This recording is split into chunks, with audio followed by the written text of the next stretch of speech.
100 రోజుల కార్యక్రమం ప్రభుత్వం ఏర్పాటు చేయటం చాలా సంతోషదాయకం.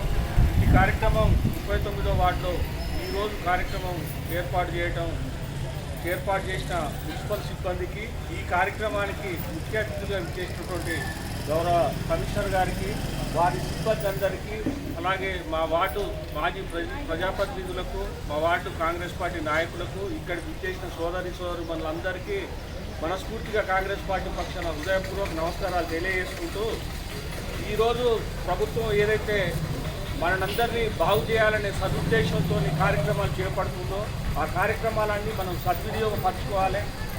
ఇంతకుముందు గతంలో ఉన్న ప్రభుత్వాలు సరే పార్టీ కార్యక్రమం కాకపోయినప్పటికీ గతంలో ఉన్న ప్రభుత్వాలు ఏ కార్యక్రమాలు చేపట్టి ఏం సంగతి అనేది మీ అందరికీ తెలిసిన విషయమే. ఇప్పుడు రేవంత్ రెడ్డి గారి ప్రభుత్వం ఇందిరమ్మ రాజ్యం వచ్చిన తర్వాత ఏదైతే ఎన్నడూ గతంలో ముఖ్యమంత్రి ఎన్టీ రామారావు గారు ముఖ్యమంత్రిగా ఉన్నప్పుడు 2 రూపాయల కిలో బియ్యం ఉన్నప్పుడు రేషన్ షాప్ దగ్గర జనం క్యూలో నిలబడేవాళ్ళు. ఈరోజు మళ్ళీ రేవంత్ రెడ్డి గారి ఇందిరమ్మ రాజ్యంలో మళ్ళీ సన్న బియ్యం కోసం రేషన్ షాప్ దగ్గర మీరు ఎక్కువ మంది లైన్లలో నిలబడి తీసుకోవటం మీరందరూ చూస్తున్న విషయం.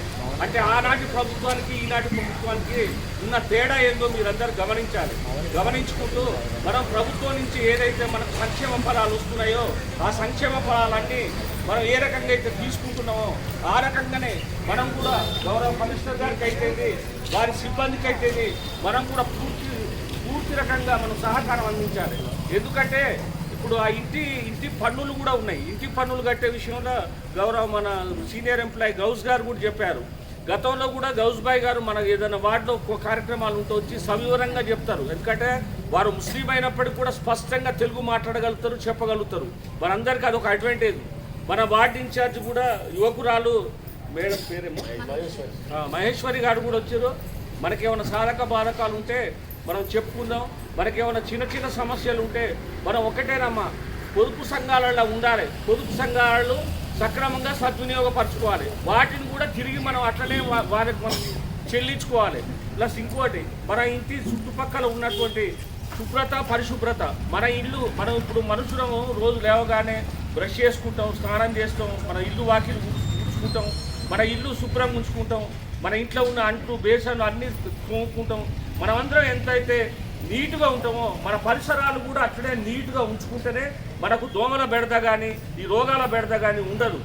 ప్రభుత్వం వాళ్ళు ఎంతసేపటికి మేము కార్యక్రమాలు చేస్తున్నాం కానీ ప్రజలు వింటున్నారు, వాటిని అవలంబిస్తలేరు, వాటిని కరెక్ట్ ఇంప్లిమెంట్ చేయట్లేరు అనే ఆలోచన వాళ్ళకు కూడా ఉంటుంది. కాబట్టి ఏంటంటే కంపల్సరీ కమిషనర్ గారు ముందర చెప్తున్నా, మనకేమైనా సాధక బాధలు ఉంటే మనం చెప్పుకోవాలి.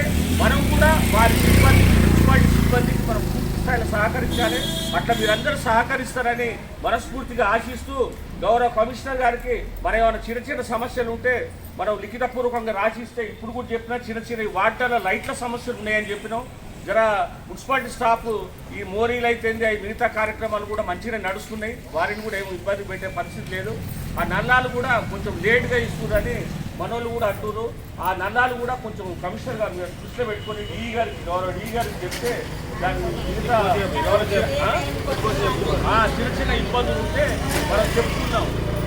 చిన్న ఏమైనా ఇబ్బందులు ఉంటే చెప్పుకుందాం. కానీ మళ్ళొకసారి చెప్తున్నా, మనం మున్సిపాలిటీకి చేయాల్సిన